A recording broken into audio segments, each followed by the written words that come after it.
I never intended to become the office villain.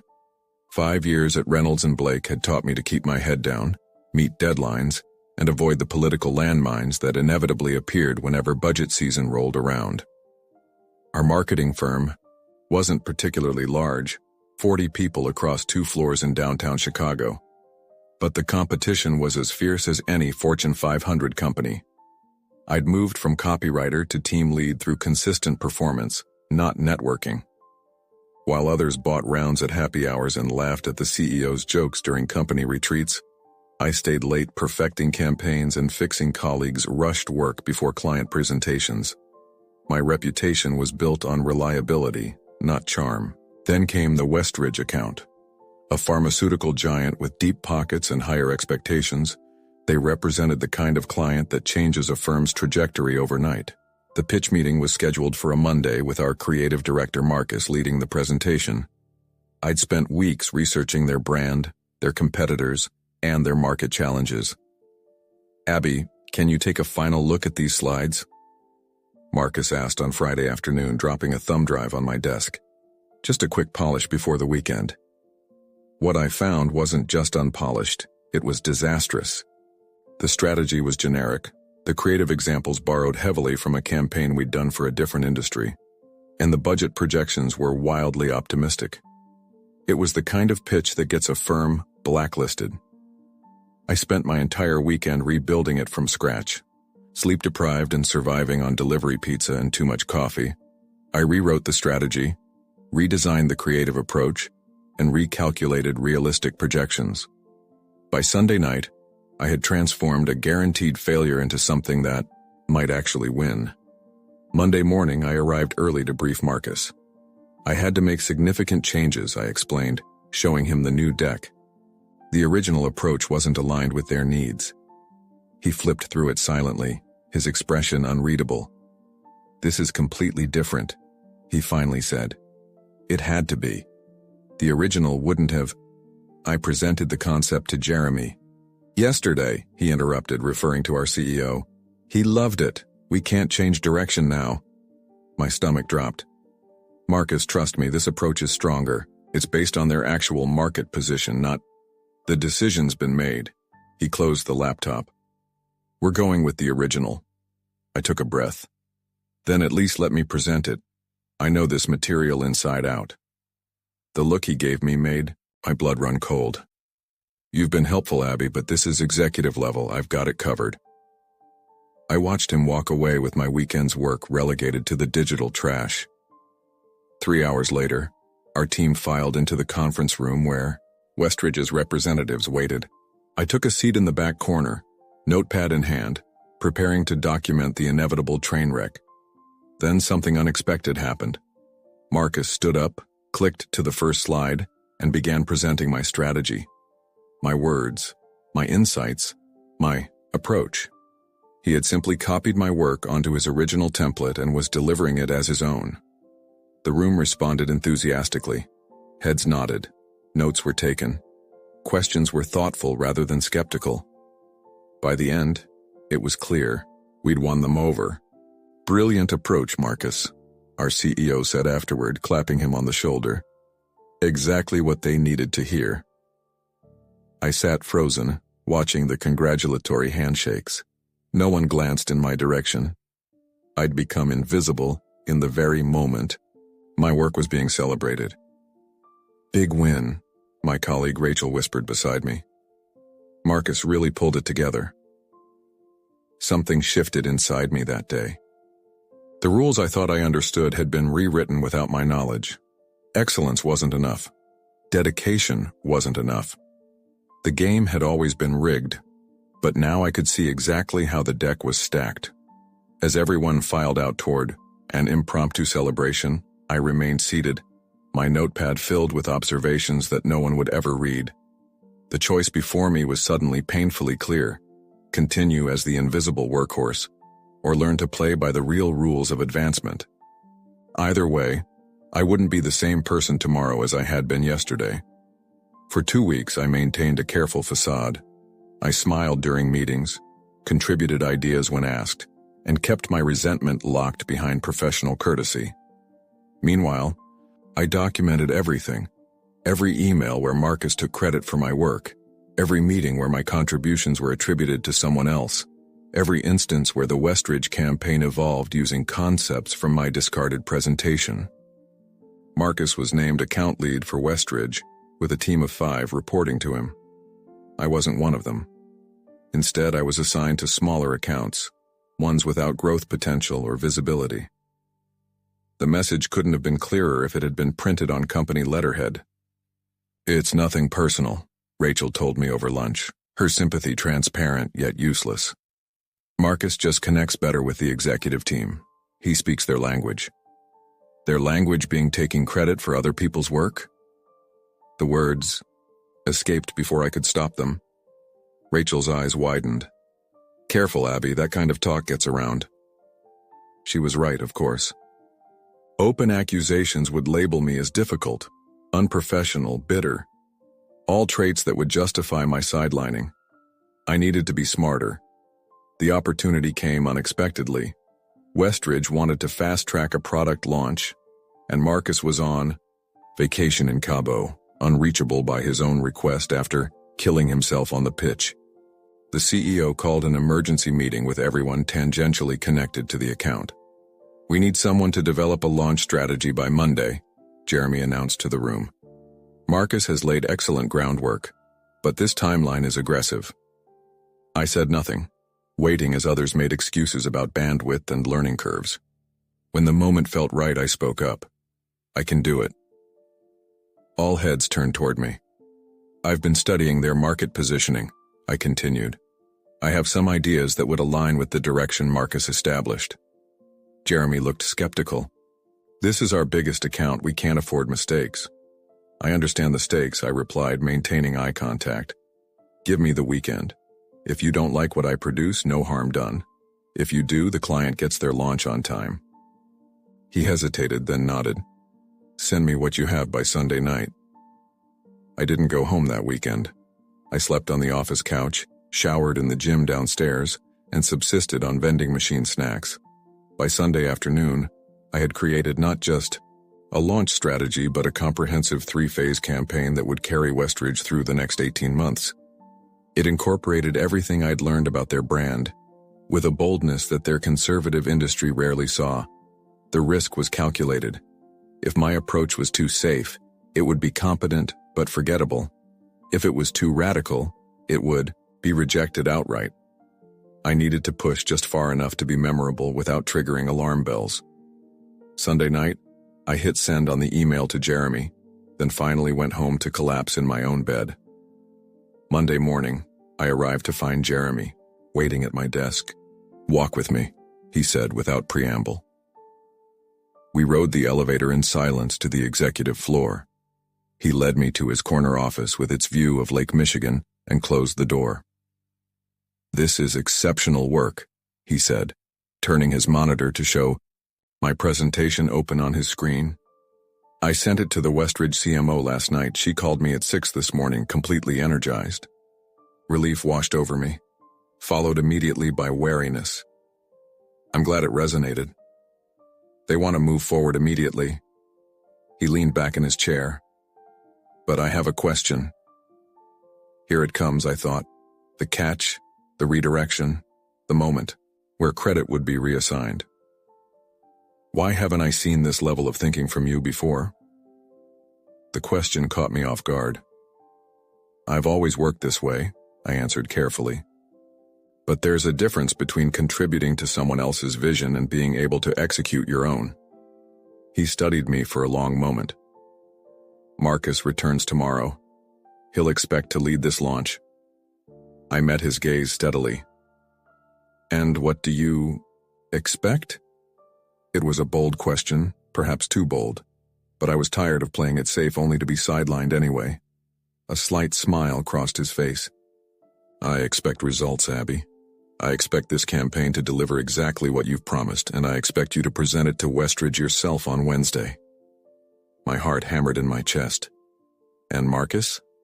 "Marcus will have plenty of opportunities, with other accounts." Jeremy stood, signaling our meeting was ending.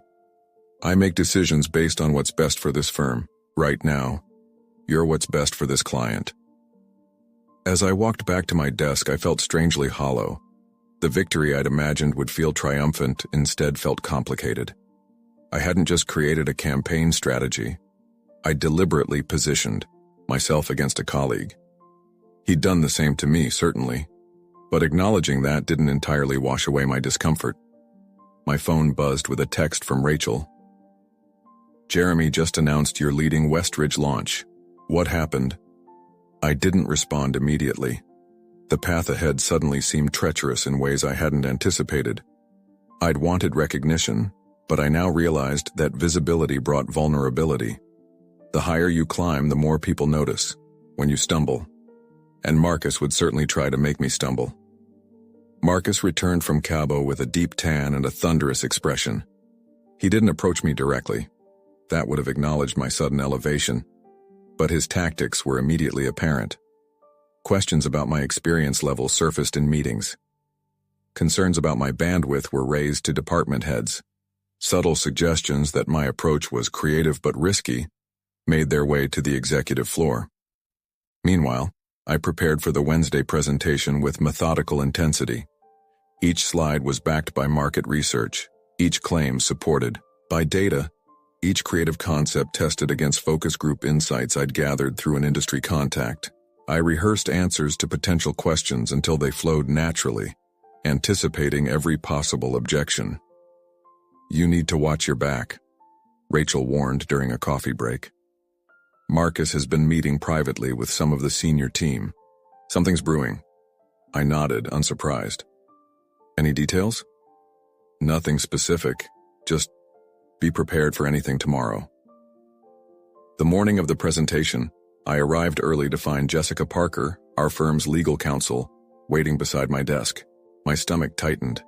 Legal involvement never signaled anything positive. Do you have a moment? She asked, her expression unreadable.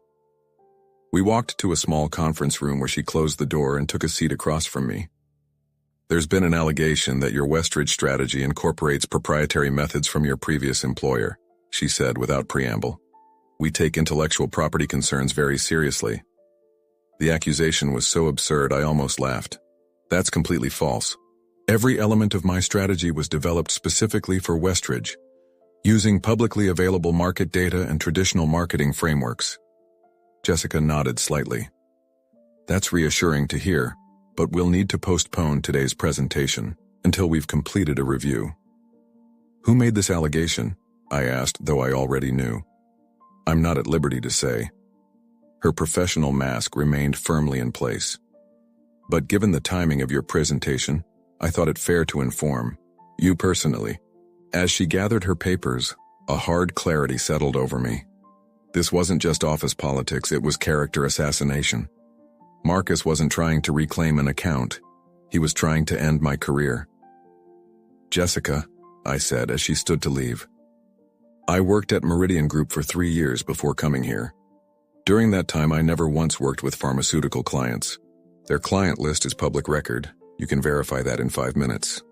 She paused, her hand on the doorknob. That would be a starting point, but a full review will... Westridge is expecting a presentation in 2 hours, I interrupted. If we postpone, they'll want to know why. What exactly will Jeremy tell them? That an employee made an unsubstantiated accusation with convenient timing? How does that reflect on our firm? For the first time, I saw hesitation cross her face. Give me 30 minutes in your office, I continued. I'll walk you through every element of the strategy, cite every source, and explain every methodology. If you still have concerns afterward, I'll withdraw from the presentation myself. She studied me for a long moment. 30 minutes. In wow. Her office, I didn't just defend my work. I dismantled the accusation piece by piece. I showed her my research process, my ideation notes, even early drafts with dead-end concepts. By the end, she was taking notes of a different kind. This is unusually thorough documentation, she observed. I've learned to be careful, I replied, meeting her gaze directly. She nodded slowly. The presentation will proceed as scheduled. I returned to my desk to find a meeting invitation from Jeremy for immediately after the Westridge presentation. No agenda, no explanation. The message was clear enough. Regardless of how the client meeting went, my situation remained precarious. The Westridge presentation itself went flawlessly. Their executive team engaged deeply with the strategy, asked insightful questions, and ultimately approved both the approach and the accelerated timeline. As we wrapped up, their CMO specifically requested that I remain their primary contact going forward.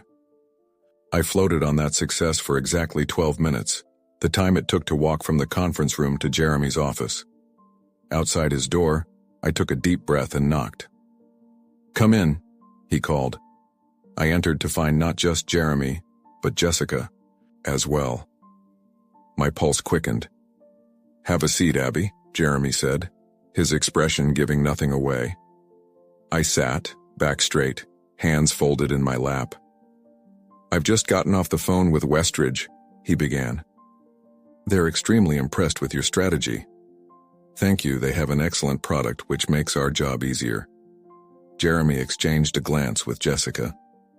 "Before we discuss next steps, there's another matter we need to address. Jessica has shared some concerns with me." Here it comes, I thought. Despite the successful presentation, despite disproving the accusation, they'd found a way to sideline me again. "Marcus came to me yesterday with serious allegations," Jeremy continued. "Jessica has spent the morning investigating them thoroughly." I waited, refusing to defend myself against charges not yet formally stated. Jeremy leaned forward. "What we discovered was troubling, but not in the way Marcus intended." Jessica opened a folder. "In reviewing your documentation, I found compelling evidence that your original Westridge pitch was appropriated without attribution. Furthermore, there appears to be a pattern of similar behavior affecting other team members." The room seemed to tilt slightly. "I don't understand." "We've been examining all major pitches from the past year," Jeremy explained. "The inconsistencies in style, approach, and quality are significant. Marcus has been taking credit for other people's work systematically, not just yours." I sat in stunned silence as the implications washed over me. My small personal grievance had inadvertently exposed something much larger. "We'll need your discretion while we address this internally," Jessica added. "But given what we now know, there will be significant changes to team leadership." As I left Jeremy's office an hour later, my emotions were a tangled mess. The victory felt hollow. I hadn't wanted to destroy Marcus's career, just claim recognition for my own work. Yet the system that had protected him had finally bent toward justice, not through confrontation but through careful documentation and an unexpected ally. Rachel was waiting at my desk. "Well, what happened?" I considered how much to share, weighing loyalty to the firm against friendship. "Things are changing," I said finally, "but not in the way anyone expected." She studied my face. "Good changes or bad?" I thought about the promotion Jeremy had just offered me, the team I would now lead, and the accountability that came with both.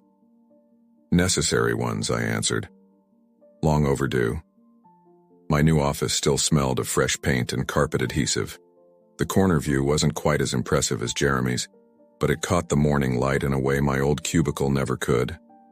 After 3 weeks as creative strategy director, I was still adjusting to having a door I could close, a budget I could allocate, and a team waiting for my direction. The transition hadn't been seamless. Marcus was gone, resigned rather than terminated, a courtesy I suspected had more to do with legal caution than compassion, but his absence created a vacuum that pulled at the entire organization. Loyalties were questioned, alliances reconfigured, and everyone watched to see how I would wield my newfound authority. "We should discuss the Drake proposal," said Daniel, my newly appointed senior strategist, leaning against my doorframe. "Their CMO called yesterday with some concerns." I nodded, gesturing to the chair across from my desk. Daniel had been at the firm 2 years longer than me, and I'd detected a hint of resentment when my promotion was announced. Having worked alongside him on several accounts, I knew he was talented but territorial, a trait I couldn't afford on my team. What kind of concerns? I asked. They think our approach is too conservative. They want something disruptive. Their word, not mine. His tone made clear what he thought of the request. And what do you think? He seemed surprised by the question. I think they hired us for our expertise, not to chase marketing buzzwords. I studied him for a moment. Under Marcus, pushback from clients was treated as their failure to understand our brilliance, never as an opportunity to re-examine our assumptions. It was a mindset that had permeated our culture. Let's schedule a call with them, I said. Not to defend our approach, but to listen, really listen. Daniel frowned. You want to scrap our strategy based on vague feedback? I want to understand what disruptive means to them specifically. I pulled up my calendar. Sometimes clients use imprecise language to express precise concerns. Our job is to decode it. He left looking unconvinced, and I couldn't blame him. I was asking him to abandon familiar habits for an approach that felt like capitulation to those trained under Marcus's leadership. Change would require more than directives. It would require demonstration. The Drake call revealed exactly what I suspected. Their concern wasn't with our strategy's conservative nature, but with its failure to address an aggressive new competitor who had entered their market the previous month. They didn't have the language to articulate the specific gap, so they reached for disruptive as a shorthand. Afterward, Daniel lingered in my office. That was, illuminating, he admitted. It usually is when we stop defending and start listening. I smiled. Now we can build them something that actually solves their problem. Over the next few weeks, I discovered that leadership wasn't about having all the answers. It was about creating spaces where questions could surface honestly. I instituted failure forums, where team members shared mistakes and lessons learned, without recrimination. I invited junior staff to strategy sessions, valuing fresh perspectives over hierarchical protocol. Most importantly, I gave credit explicitly and publicly, ensuring no one's contributions went unacknowledged. Not everyone adapted. 2 team members, deeply loyal to Marcus's approach, requested transfers to other departments. Several others watched warily from the sidelines, waiting to see if my leadership style was genuine or a temporary performance to consolidate power. Rachel, now my operations manager, offered unsolicited advice over late-night takeout. You're making yourself vulnerable, she said, picking at her pad thai. This transparency thing, it's admirable, but it could backfire. How so? You're showing them your process even when it's messy. Marcus never let anyone see how the sausage was made. I put down my fork, and that created a culture of theft and mistrust. I'd rather be judged for my authentic work than praised for stolen brilliance. She looked unconvinced. Just be careful. Not everyone values honesty the way you do. Her warning proved prescient sooner than I expected. The quarterly executive review arrived, and my team's performance metrics were strong but not exceptional. We'd spent considerable time rebuilding client relationships damaged during the Marcus era, work that didn't translate neatly to billable hours or acquisition statistics. Seated at the boardroom table, surrounded by department heads with longer tenures and established alliances, I felt the weight of expectation pressing down. Jeremy reviewed each division methodically until finally reaching mine. Creative strategy shows mixed results this quarter, he noted, scanning the report. Revenue up 12% but billable hours down 8% compared to last year under Marcus. Care to explain the discrepancy, Abby? All eyes turned to me. In that moment, I felt the pull of old habits, the urge to obscure, deflect, or promise unrealistic improvements. The path Marcus would have taken was clear and well-trodden. Instead, I took a deep breath and opened my department's full project log on the presentation screen. The unvarnished record of our work, including false starts, relationship rebuilding efforts, and long-term investments that wouldn't show returns for months. Let me show you exactly what we've been doing, I said, and why it matters for our future. The quarterly review ended with cautious approval for my team's direction, but Jeremy's parting words lingered uncomfortably. Results buy you runway, Abby. Transparency is commendable, but at some point we need the numbers to justify the approach. I understood the subtext clearly enough. My honeymoon period was ending. The leadership experiment would soon need measurable validation beyond improved morale and client feedback. The pressure intensified when our largest client, Meridian Healthcare, scheduled an urgent meeting without explanation. As I gathered my senior team to prepare, undercurrents of anxiety rippled through the room. "They've never requested an emergency session before," said Lisa, our account manager. "Something feels off." Daniel checked his phone.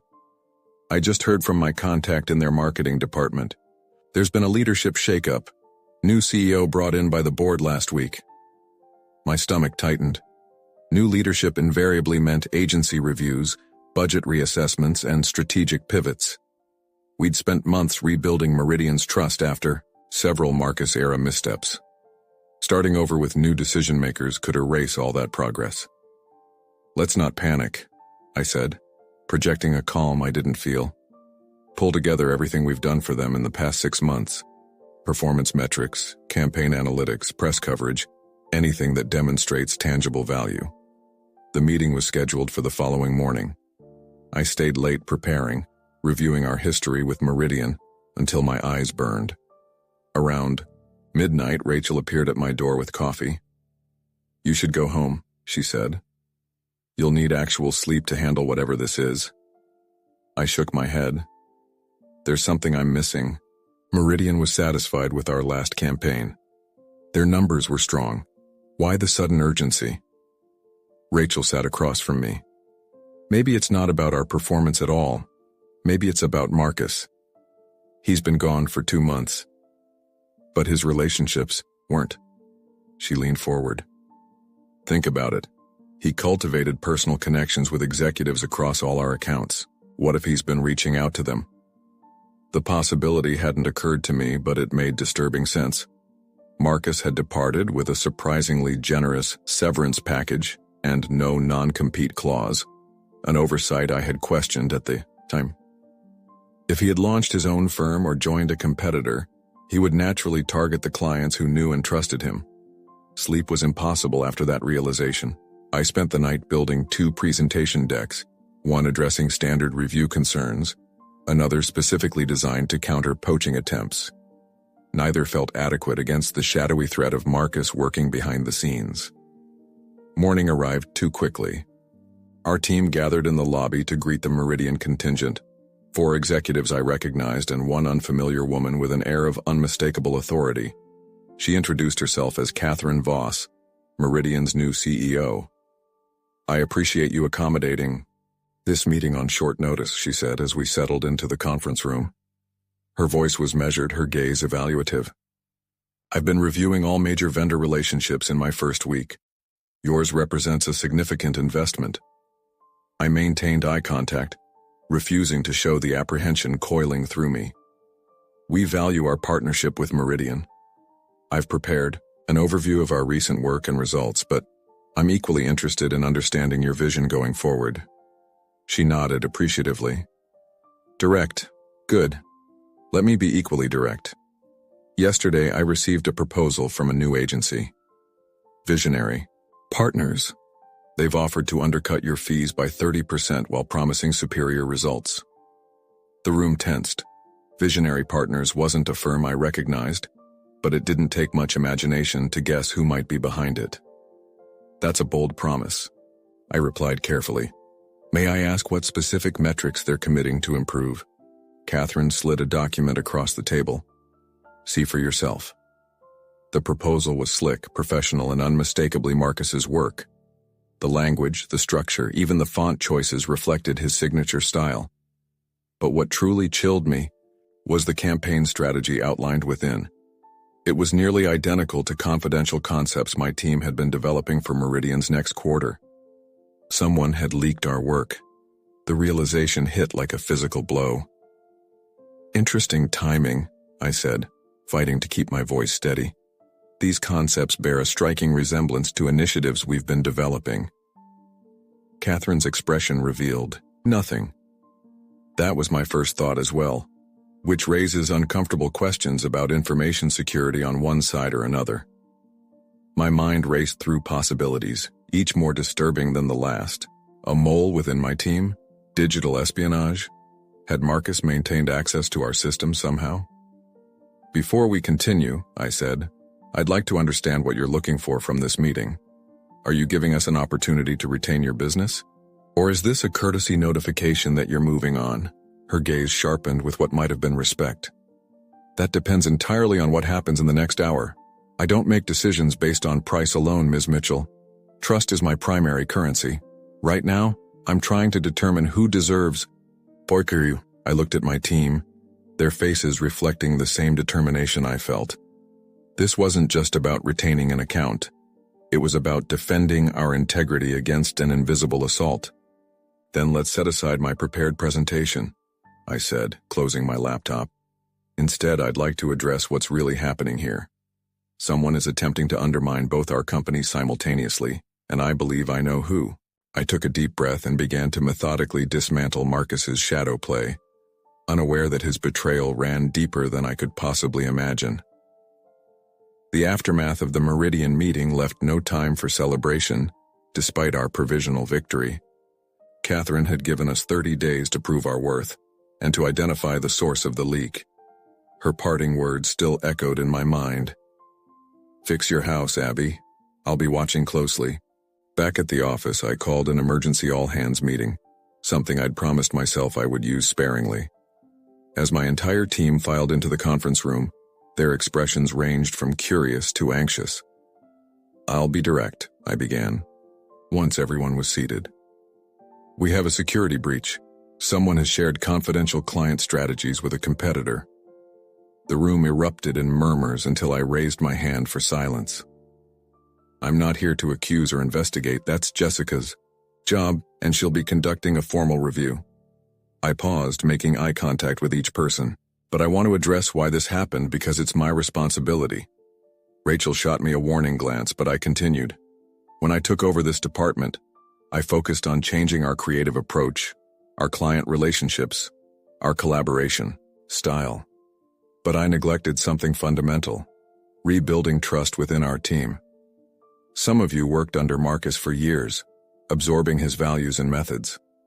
Others came in during the transition, caught between competing cultures. I've asked for your loyalty without earning it, expected alignment without creating it. The room had grown uncomfortably still. Starting tomorrow, our department is reorganizing, not downsizing, I clarified as alarm flickered across several faces, but restructuring around transparent project teams with shared accountability. Each of you will have a direct voice in strategy development and client management. Daniel frowned. What about confidentiality? More voices means more vulnerability. The opposite, actually. Isolation breeds misdirection.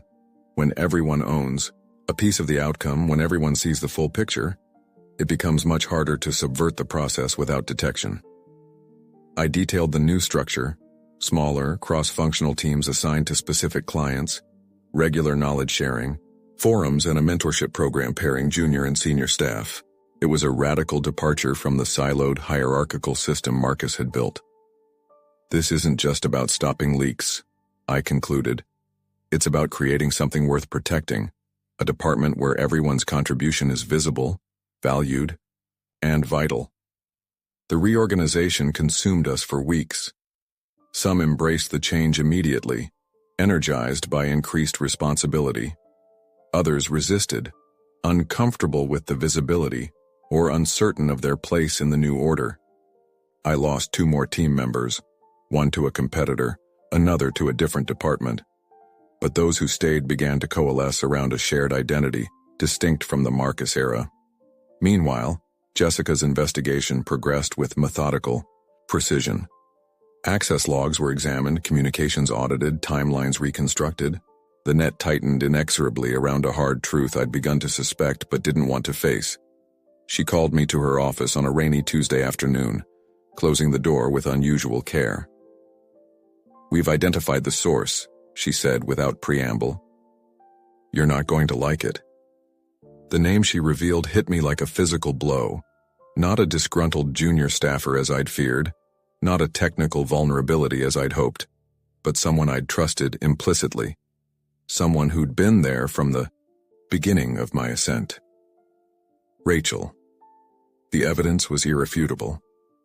Late-night downloads of confidential files, emails sent to an anonymous account, meeting notes that appeared verbatim in Marcus's proposal.